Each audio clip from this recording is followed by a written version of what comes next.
സംസ്ഥാന സ്കൂൾ കലോത്സവം പുരോഗമിക്കുന്നു. ഇന്നിപ്പോൾ വളരെ ശ്രദ്ധേയമായ ആളുകൾ കൂടുന്ന പോപ്പുലർ ഐറ്റംസ് ഒക്കെ ഇന്ന് മത്സരിക്കുന്ന ദിവസമാണ്.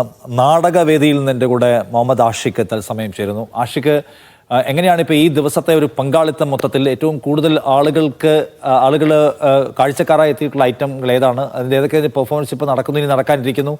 മൊത്തത്തിലൊരു ആംബിയൻസ് എന്താണ് അവിടെ?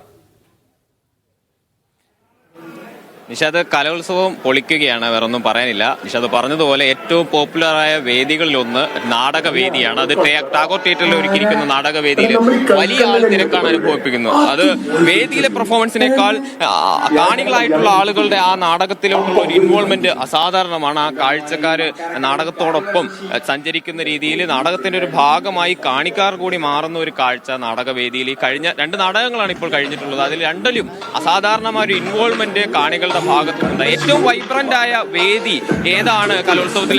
ഇതിന് ഒറ്റ ഉത്തരവുള്ളൂ, അത് നാടകവേദി തന്നെയാണ് എന്നുള്ളതാണ്. ഇനിയിപ്പോൾ 2 നാടകങ്ങൾ കഴിഞ്ഞു, മറ്റു നാടകങ്ങൾ കൂടി വരാനുണ്ട്. അസാധാരണ പെർഫോമൻസുകൾ നാടകവേദിയിൽ ഇപ്പോൾ തന്നെ കഴിഞ്ഞു. ആകെ 2 നാടകം കഴിയുമ്പോൾ തന്നെ മികച്ചതാണെന്നുള്ള അഭിപ്രായങ്ങൾ 2 നാടകങ്ങളെ കുറിച്ചും വരുന്നു. ഇനി മറ്റു നാടകങ്ങൾ കളിക്കാനിരിക്കുന്നു എന്നുള്ളതാണ്. കഴിഞ്ഞ തവണയടക്കം വലിയ ശ്രദ്ധ നേടി നാടകം അവതരിപ്പിച്ച ഉമരു ആ നാടകം അവതരിപ്പിച്ച സംഘമടക്കം ഇത്തവണ നാടകവേദിയിൽ എത്തുന്നുണ്ട് എന്നുള്ളതാണ്. അതിൽ നാടകങ്ങൾക്ക് വിഷയമായി വരുന്നത് പൊതുവിൽ ദളിത് രാഷ്ട്രീയം, അതുപോലെ മറ്റ് പുരാണ കഥകൾ, സാമൂഹ്യ അനീതി അടക്കമുള്ള സാധാരണ നാടകവേദികളിൽ വിഷയമായി വരുന്ന വിഷയങ്ങളാണ് കേന്ദ്ര വിഷയങ്ങളെങ്കിലും വിവിധമായ വ്യത്യസ്തമായ രീതിയിൽ ആ വിഷയങ്ങളെ ട്രീറ്റ് ചെയ്യുന്ന തരത്തിലുള്ള അബ്ജക്റ്റുകൾ ഇപ്പോൾ ഇതേവരെ നാടകവേദിയിൽ ഉണ്ടായിട്ടുണ്ട്. ഏതാണ്ട് അരമണിക്കൂറാണ് നാടകത്തിനായിട്ടുള്ള സമയം. അതിനിടയിൽ ഒരു 15 മിനിറ്റ് വേദിയുടെ അരങ്ങൊരുക്കുന്ന ഒരു ഗ്യാപ്പുണ്ട്. ആ ഗ്യാപ്പിലാണ് വേദി കാണികൾ ഏറ്റവും സജീവമാകുന്നത് എന്നുള്ളതാണ്. കഴിഞ്ഞ നാടകത്തിന്റെ ഓർമ്മകളും അതിന്റെ താളവും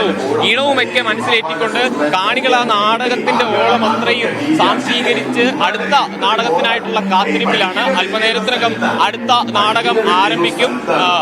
പാലക്കാട്ട് നിന്നുള്ള ടീമാണ് ഈ നാടകം അവതരിപ്പിക്കുന്നത്. കഴിഞ്ഞ IFFK അടക്കം സിനിമകൾ കൊണ്ടുവന്ന ഒരു ഡയറക്ടർ ശരത് എന്ന് പറയുന്നത് സംവിധാനം ചെയ്തിട്ടുള്ള നാടകമാണ്.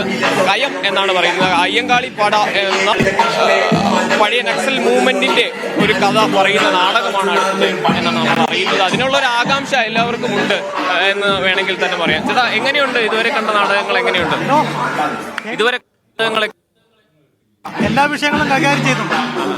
പിള്ളേര് പൊളിക്കുകയാണോ? പിള്ളേര് പൊളിക്കുകയാണോ? പിള്ളേർ പൊളിക്കുകയാണ്. അങ്ങനെ എല്ലാവരും കാത്തിരിപ്പിലാണ്. എങ്ങനെയുണ്ട് നാടകങ്ങളൊക്കെ? എങ്ങനെയുണ്ട്? ഒരു 4 കഴിഞ്ഞിട്ടുള്ളൂ ഇപ്പൊ. നിങ്ങള് നാടകത്തിലുള്ളതാണോ? നമുക്ക് സെക്കൻഡ് ക്ലസ്റ്ററിലാണ് നമ്മുടെ നാടകം. കോഴിക്കോട് കോക്കല്ലൂർ സ്കൂളിന്റെ നാടകം. അപ്പൊ അങ്ങനെ കാഴ്ചക്കാര് എല്ലാവരും തയ്യാറാണ്. അടുത്ത നാടകം അല്പനേരത്തിനുള്ളിൽ ആരംഭിക്കും. ആകാംക്ഷ നാടകവേദിയിൽ നിന്നാണ് ആഷിഖ് നമുക്ക് ഈ ദൃശ്യങ്ങളും വിവരങ്ങളും നൽകുന്നത്. നാടകവേദിയിൽ നിറഞ്ഞു കവിഞ്ഞ് ആളുകൾ ഇരിക്കുന്നു. ഒരു സ്കൂൾ കലാമേളയിൽ നാടകം, ആ ഇനം കാണാൻ വേണ്ടി ആളുകൾ വന്നിരിക്കുന്നതിന്റെ ദൃശ്യങ്ങൾ കാണുന്നതിന് സന്തോഷകരമാണ്. അപ്പോൾ ആളുകൾക്ക് ഏറ്റവും പോപ്പുലർ ഐറ്റങ്ങളിൽ ഒന്നാണ് നാടകം എന്ന് നമുക്കറിയാം. അപ്പോൾ അതിൽ പങ്കാളിത്തം ഏതായാലും ഈ